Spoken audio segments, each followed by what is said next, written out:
Večni derbi številka 5 v tej sezoni, tretji prvenstveni, se je končal brez zmagovalca 1-1. Brez želenega koraka k zmanjšanju razlike na vrhu lestvice, vseeno drugi polčas, ki opogumlja za naprej.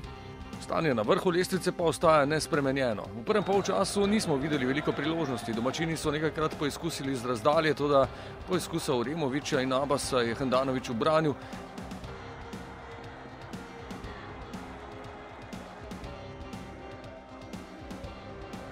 Strel Alvesa je zletel mimo. Na drugi strani prvi poizkus ob koncu polčasa po podaji Boharja z prostega strela iz obrata Juković.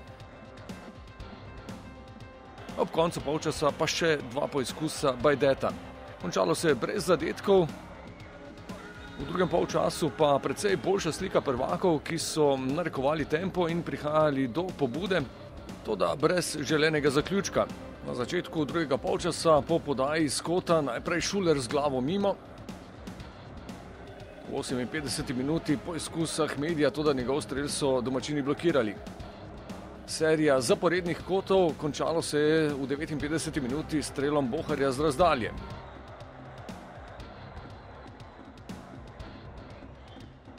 Potem pa še bolj poudarjena napadalna formacija s prihodom Luke Zahovića in Dareta Vršiča.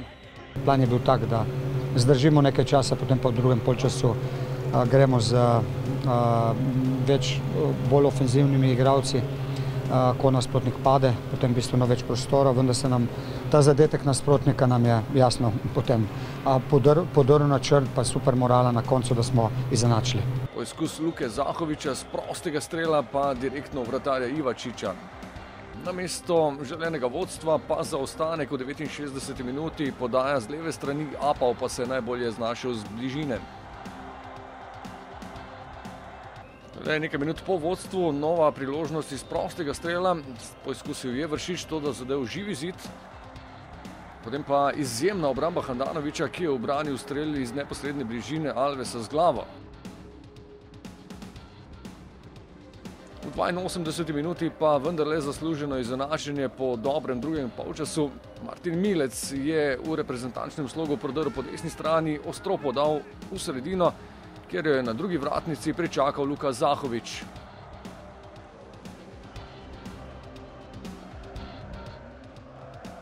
Na naslednjih tekmah mislim, da nas bo samo to peljalo navzgor, samo tako bomo lahko dvignili formo, da bomo držali skupaj, igrali kot ekipa, se borili drug za drugega, tako smo se danes.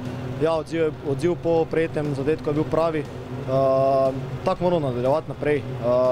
Se pravim, čestitam fantom na borbenosti, dali smo vse od sebe, nažalost je bilo mogoče malo premalo za zmago, ampak gremo naprej, dosti točke še v igri in nič ni izgubljenega. Za končnih 1-1, torej razmerje na vrhu lestvice, ostaja po tretjem večnem derbiju nespremenjeno. Prvenstvo se nadaljuje naslednjo soboto, ko v Ljudskem vrtu Maribor gosti Celje.